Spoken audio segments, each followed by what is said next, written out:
If you think you're safe inside your own home, listen carefully to this story, and before we begin, make sure you subscribe to Eclipse Horror Stories, because once you hear what happened to me, you'll never look at your walls the same way again. I was 24 when this happened, living in a small apartment on the east side of town. Nothing special about the place: thin walls, neighbors who argued too loud, and a view of the parking lot that never really changed. I didn't think much about safety back then. I locked my door, sure, but I wasn't paranoid. I told myself the world was mostly fine as long as I minded my own business. Looking back now, I can see how naive that was. It started the night my old roommate Kevin moved out. We'd split the rent for almost 2 years, but he got a new job in another state and left fast. Suddenly, I had the whole apartment to myself. At first, it felt like freedom. No more tripping over his shoes by the door, no more late-night guitar practice in the living room. But after a couple of nights, I realized the silence felt strange. Almost too quiet. The first odd thing I noticed was the light on my smoke detector. I'd walked into my bedroom after brushing my teeth, and for some reason, it caught my eye. The tiny red dot blinked just once. I'd seen it before, but that night it felt different. Like it was watching me instead of protecting me. I shook my head, told myself I was being ridiculous, and climbed into bed. A couple of days later, I had a few friends over to celebrate my new freedom. We drank cheap beer, played cards, and laughed until almost midnight. At one point, my buddy Josh went to use the bathroom, and when he came back, he asked me if I had one of those air fresheners that plug into the wall. I told him no. He shrugged and said maybe he saw something else. I brushed it off, but later when everyone left, I checked. And there it was, something plugged in low near the floor that I didn't recognize. It wasn't an air freshener. It looked more like a charger, except there was no cord attached. Just a small boxy shape with a blinking blue light. I stared at it for a long time, then finally pulled it out of the wall. The back was smooth, unmarked, and lighter than I expected. I turned it over in my hand, feeling unsettled. Was it something Kevin left behind? But why would he have it in the bathroom of all places? I set it on the counter and told myself I'd text him in the morning. That night, I barely slept. Every time the refrigerator hummed or the building creaked, I thought about that little device sitting in the other room. When I finally reached Kevin the next day, he swore it wasn't his. He even laughed, saying he had no idea what it could be. He suggested I just throw it out, but something in his voice told me he was unsettled too. I didn't throw it out, though. I left it on the counter, like keeping it in sight made me feel more in control. Over the next week, small things kept catching my attention. The smoke detector blinked at odd intervals, not steady like I remembered. My laptop camera light flickered once even though I wasn't using it. And a couple of times, when I got home from work, I could swear things in my apartment were slightly out of place. A chair angled differently, my jacket draped over the wrong side of the couch. I started locking my bedroom door at night, something I'd never done before. I told myself it was just stress, that living alone was messing with me. But deep down, I knew something was off. Then came the night I woke up around 3 in the morning, the kind of waking where you don't know why your eyes opened but you feel instantly alert. I lay there, listening, and that's when I heard it, a faint clicking sound. Not loud, but sharp enough to cut through the stillness. Click, pause, click. I sat up in bed, my pulse rising. The sound was coming from the living room. I told myself it was the heater, or maybe the pipes, but I couldn't shake the feeling that it was deliberate. I grabbed the baseball bat I kept by my dresser and crept down the hall, every step making the floorboards groan louder than I wanted. When I reached the living room, it was empty. The shadows looked normal, the furniture in place. But then my eyes landed on the little device I'd left on the counter. The tiny blue light was on, steady and bright, like it was active again. I picked it up, and that's when I noticed something I hadn't seen before. A pinhole, almost invisible, on the side facing outward. And in that moment, my stomach dropped. I held the device closer to my face, angling it under the dim kitchen light. That pinhole stared back at me like an eye, and the longer I looked, the clearer it became. It wasn't a charger. It wasn't anything innocent. It was a camera. My hand started to sweat as I turned it over, searching for a brand name, a mark, anything that would explain who made it or why it was in my bathroom. There was nothing. Just plastic, smooth and anonymous, like it was meant to hide. I set it down on the counter and stepped back, rubbing my palms on my jeans.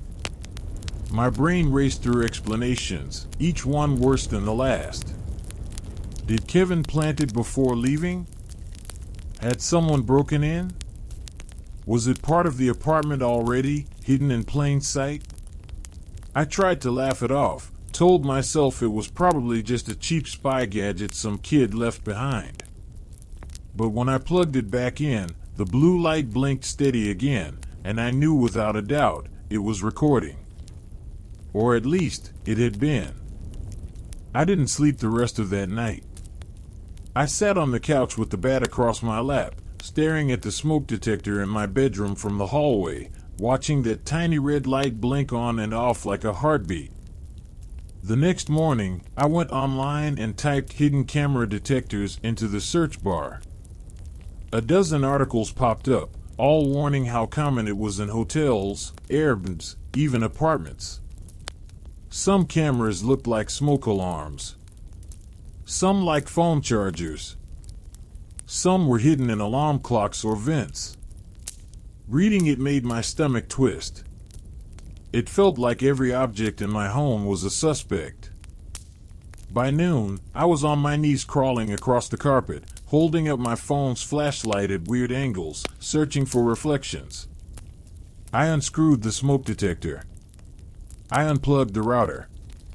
I even pulled apart an old alarm clock I hadn't touched in years. Nothing. But the paranoia grew with every object I handled. That night, I shoved the device into a drawer, like burying it would make it stop existing. I locked my bedroom door again and tried to sleep, but the quiet was unbearable. Every creak of the building, every car pulling into the lot below, made me sit up. Around 2 a.m, I heard footsteps above me. Slow, deliberate, crossing from one end of the ceiling to the other. Except I lived on the top floor. I lay frozen in bed, staring at the dark, heart pounding in my ears. I told myself it was the pipes, or maybe a raccoon on the roof. But deep down, I knew the sound of footsteps when I heard it. The next morning, bleary-eyed, I checked the hallway outside my door. Nothing unusual. A couple of pizza flyers wedged in door handles, the faint smell of detergent from someone's laundry. Still, I couldn't shake the idea that someone had been walking just above me, right over my head, while I lay in bed pretending not to hear. That night, I decided to test myself.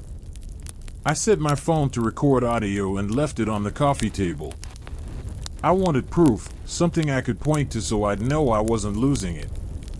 When I listened back the next morning, the first 2 hours were quiet. But then came a faint dragging sound, like fabric moving across the floor. And after that, the unmistakable rhythm of footsteps. Click. Pause. Click. I stopped the playback, my stomach turning. It wasn't the heater. It wasn't the pipes. Someone had been inside my apartment, moving while I slept. I sat there for a long time, staring at the walls that suddenly felt too thin, the ceiling that seemed to press closer. Every safe corner of my home was gone, replaced by the creeping certainty that someone had been watching me, maybe for weeks, maybe longer. And then, just when I thought I'd reached my limit, I heard it again. In the middle of the day, broad daylight, a faint knock at the bathroom door. The one I knew I'd left open. I froze in the hallway, every hair on my body standing on end. The bathroom door was cracked open when I'd gone to bed, I was sure of it. I'd even looked inside before lying down, just out of habit. Now it was shut, and the sound I'd heard wasn't just my imagination. Someone had knocked from the other side. I gripped the bat tighter, my hand slick with sweat. For a few seconds, I couldn't move, couldn't even breathe. Then I stepped forward, slow and quiet, my bare feet pressing against the carpet like it might give me away. The apartment was silent, but the door seemed to hum with the weight of that noise, as if it had soaked into the wood. I raised the bat and pushed the door open with the end of it, keeping my distance. The bathroom was empty. The shower curtain hung still. The sink was dry. Nothing was out of place except for the drawer under the sink. It was slightly open, just a crack. I crouched down, hard hammering, and nudged it with the bat. Inside were cleaning supplies, toilet paper, and nothing else. I wanted to believe that was it, that maybe I'd bumped it earlier and forgotten. But the air in the bathroom felt wrong. Too heavy, like someone had been standing there moments before I entered. I backed out slowly, pulling the door closed behind me, and sat on the couch, trying to steady my breathing. Every part of me wanted to call the police, but what would I even say? I think someone might be living in my walls. They'd laugh me out of the station. Still, I couldn't shake the memory of that device. If there was one, there could be more. Whoever put it there had been inside this apartment, and if they'd been inside once, maybe they never left. That night, I didn't lock my bedroom door.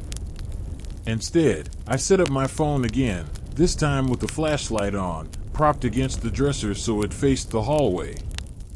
I climbed into bed with the bat at my side and left the light on, daring whoever was out there to show themselves.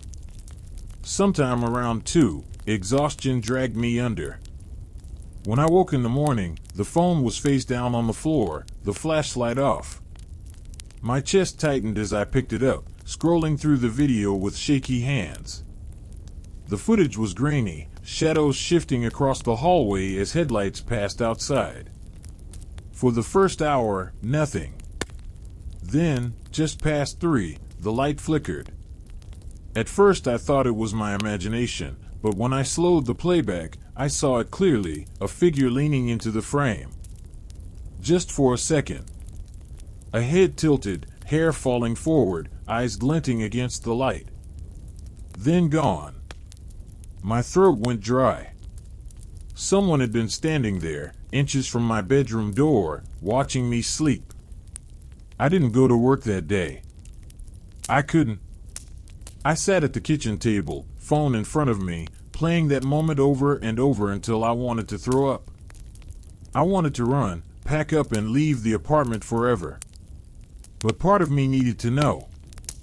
I couldn't stand the idea of leaving without understanding who had been inside my home. So I made a decision. That evening, I didn't leave for work, didn't go out at all. Instead, I turned off every light in the apartment, locked the door from the inside, and sat on the couch in the dark, waiting. And after hours of silence, just when I started to think I was losing my mind, I heard it. The soft creak of floorboards in the hallway. The creak was so soft I almost convinced myself it wasn't real. But then came another, closer this time, as if someone was shifting their weight carefully with each step, trying not to be heard. My grip tightened on the bat, my breath shallow in the darkness. I sat completely still, the kind of stillness that makes your muscles ache. my eyes strained against the shadows, waiting for movement. The hallway stretched out in front of me, a strip of black where my phone camera had caught that figure the night before. Now I was seeing it with my own eyes, no grainy filter between us. Another creak. Then silence. I rose from the couch slowly, every joint stiff, and stepped toward the hallway. My heart thudded so loudly it felt like it would give me away. I raised the bat, but before I could take another step, I heard it, breathing.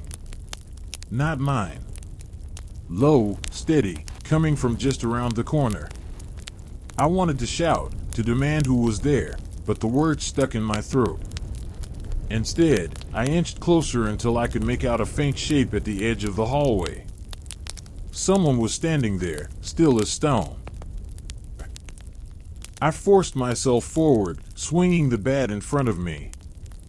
As the light from the street lamp outside caught the figure, I finally saw her face. It wasn't a stranger. It was a woman. Mid-30s maybe, pale, hair matted like she hadn't washed it in weeks. She wore a dark hoodie and jeans, both too loose, hanging off her frame. Her eyes locked on mine, wide and unblinking, like she'd been caught off guard for the first time. "What the hell are you doing in my apartment?" I demanded, the bat shaking in my hands. She didn't move. Didn't speak. Just stared. Then, slowly, her lips curved into a small, unsettling smile. "I live here," she whispered. My stomach dropped. "No, you don't. Get out." Her eyes flicked toward the ceiling, then back at me. "You don't know," she said softly, like it was a secret only she understood. I lunged forward, swinging the bat, but she darted back into the hallway with surprising speed. I chased after her, but when I turned the corner, she was gone. Just gone. I checked the kitchen, the bathroom, even under the bed, but there was no sign of her. The front door was still locked from the inside. Every window latched. It was impossible. She hadn't left the apartment. She had disappeared into it. That night, I didn't sleep at all.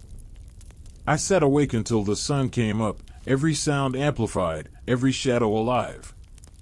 When morning finally came, I searched every inch of the apartment, knocking on walls, tapping floors. And in the back of my closet, behind a row of old boxes, I found it, an opening. A panel in the wall, small but just big enough for someone thin to slip through. The edges were worn, like it had been used many times. I pulled it aside with shaking hands and shined a flashlight inside. A crawl space stretched into darkness, the air damp and stale. And there, just a few feet in, was a blanket, a half-empty water bottle, and a small pile of wrappers. She had been living there. Inside my walls. The sight of that blanket stopped me cold. It wasn't just the fact that someone had been there, it was how ordinary it looked, like she'd been treating my apartment as hers all along. A cheap fleece throw, crumpled with the imprint of where she'd slept. The water bottle still had condensation inside, like it had been opened recently. I stumbled back, the flashlight shaking in my hand, my pulse racing in my ears. I wanted to slam the panel shut and pretend I hadn't seen it, but I couldn't. My home wasn't mine anymore. Every night I had spent there, every private moment, she had been just a few feet away, watching or waiting. I called the police. I didn't even care if they thought I was crazy.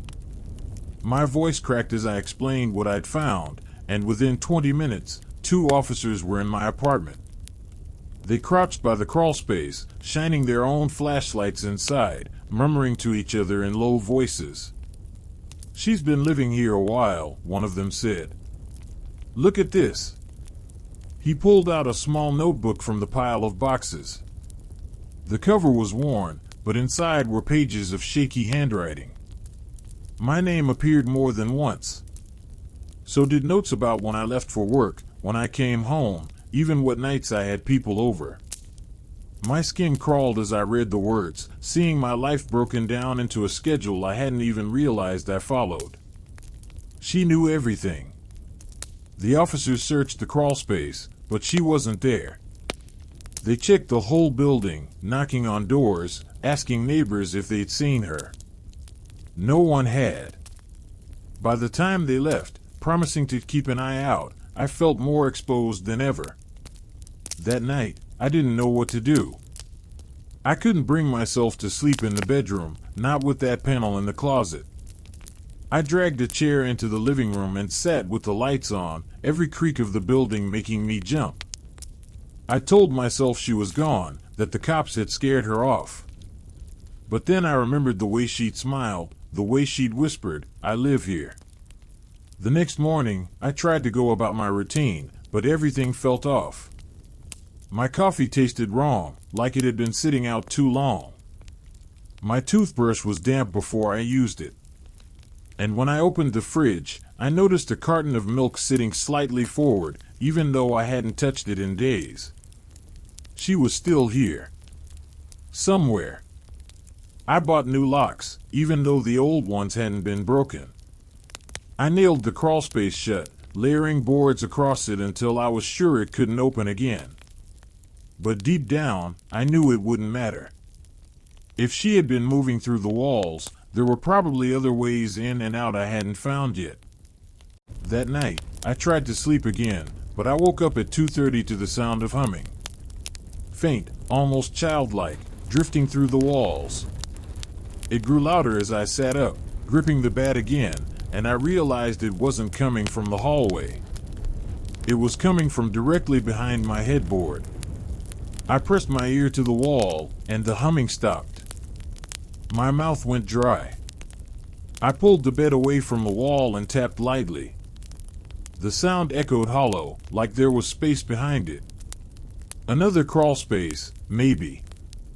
Another hidden passage I hadn't seen. And then, from the other side, came 3 slow knocks. The knocks echoed in my chest more than my ears. Slow, deliberate, like she knew I was there listening. I stumbled back, my knees weak, and gripped the bat until my knuckles went white. I wanted to scream, to pound the wall until it cracked open, but I couldn't move. For a long minute, the silence stretched between us, heavy and absolute. Then, faintly, I heard her voice. "Don't move the bed." I staggered toward the living room, heart racing so fast it made me dizzy. I dialed 911 with shaking hands, whispering into the phone that she was still in the apartment, that she was in the walls right now. The operator told me to stay calm, officers were on their way, but every second felt like an hour. I stood by the front door, bat raised, eyes flicking from the hallway to the kitchen to the shadows pooling in the corners. When the knock on the door finally came, I nearly collapsed with relief. 2 uniformed officers stepped inside, calm but alert, their hands already on their belts. I showed them the wall behind my bed, explained what I'd heard, begged them to believe me. They exchanged a look, then one of them tapped along the wall with his flashlight. It sounded hollow in patches. He nodded at his partner, and together they started pulling furniture aside, searching for another panel or opening. It didn't take long. Behind the dresser, almost perfectly hidden, they found a small square cut into the wall, covered by a thin sheet of wood. They pried it open, and a wave of stale, damp air drifted into the room. I clutched the bat tighter, waiting for her to crawl out, waiting to see that pale face again. But the space was empty. Just more trash, wrappers, bottles, a pair of dirty socks. One of the officers muttered something under his breath and climbed inside with his flashlight. His boots scraped against the wood as he moved further in, disappearing into the darkness. Minutes passed. Then his voice echoed back, low and uneasy. "This runs the whole building. She could be anywhere." The words chilled me more than anything else. My apartment wasn't mine at all. It was just a stop along the tunnel she'd carved out, a place to watch, to wait. They searched for hours, going room to room, even knocking on neighbors' doors again. But she was gone, melted back into the crawlspaces like smoke. Finally, just before dawn, they told me they couldn't do more without tearing the walls apart. They promised to increase patrols and left me standing in the wreck of my bedroom, furniture pushed aside, the panel gaping open like a wound. I didn't go back to bed. I couldn't. I sat on the couch until the sun came up, staring at the wall, half expecting her to step out at any moment. By mid-morning, I packed a bag and left. I didn't care about the lease, the rent, the deposit. I couldn't stay there another night. I crashed at Josh's place for a few days, trying to piece myself back together. But even away from that apartment, the paranoia followed me. Every creak of his house made me tense. Every shadow in the corner seemed to stretch too far. And sometimes, when the room was quiet, I swore I heard that same humming again, faint and distant, like it was seeping through the walls no matter where I went. The police never caught her. At least, they never told me if they did. For all I know, she's still out there, slipping through crawl spaces, finding new apartments, new walls to hide inside. And sometimes, when I'm alone at night, I still feel it, that sense of being watched. Like maybe she never really left me at all. Leaving that apartment should have been the end of it. I signed off the lease, paid the penalty, and packed up everything I owned into boxes. My new place was on the other side of town, a smaller building, newer, with no crawl spaces or weird corners. I told myself it was a fresh start, that I could finally put the whole thing behind me. But moving didn't erase the feeling. The first night in the new apartment, I lay in bed staring at the ceiling, listening. It was quiet, too quiet, the kind of silence that pressed into your ears until you started hearing things that weren't there. A faint hum from the fridge became whispering. A car outside sounded like footsteps on the floor above. My heart wouldn't slow down until the sun finally came through the blinds. I tried to get back into a normal routine. Work, groceries, evenings spent on the couch scrolling through my phone. But every little thing felt like a signal. A chair out of place. A drawer not quite shut. Once, I found my toothbrush slightly damp before I'd even touched it, and I nearly tore the bathroom apart searching for hidden panels. There were none, but the relief didn't last. It wasn't just the apartment. I started noticing people, too. A woman standing across the street longer than she should. A man at the bus stop glancing at me twice. Sometimes, when I walked home from work, I felt the weight of footsteps echoing mine, stopping when I stopped. I'd turn around, and the sidewalk would be empty. I bought hidden camera detectors, motion alarms, anything that would make me feel safe. I checked every smoke detector, every vent, every outlet. Nothing turned up. But still, at night, I'd wake to the sound of something shifting in the walls, except I knew, logically, there were no crawl spaces here. I told myself it was just in my head. Then one night, about 3 weeks after moving, I came home to find a note slipped under my door. No envelope, no name. Just 3 words scrawled in shaky handwriting. I live here. I stared at it for so long I forgot to breathe. My first thought was that it had to be her. That somehow she had followed me, that she knew where I lived now. My hand shook so hard I dropped the paper. I called the police again, showed them the note. They took it, nodded, promised to look into it, but I could see it in their eyes. They thought I was spiraling, seeing things that weren't there. That night I didn't sleep. I sat in the corner of the living room with the lights on, bat across my lap, staring at the door until the sky turned pale. No knocks, no humming, no footsteps. Just silence. But the silence was worse, because it meant she could be waiting. Weeks have passed since then, and I've stopped telling people about it. My friends avoid the subject. My coworkers don't ask why I look tired all the time. Maybe they think I'm imagining it. Maybe they're right. But when I lie awake at night, I remember the way she looked at me in that hallway, calm, certain, like she belonged there more than I did. And I know I'll never feel safe in any place again. Because once someone has lived inside your walls, once you've heard their breathing on the other side, you can never convince yourself they're really gone. Sometimes, in the quietest hours of the night, I swear I hear it again. 3 slow knocks.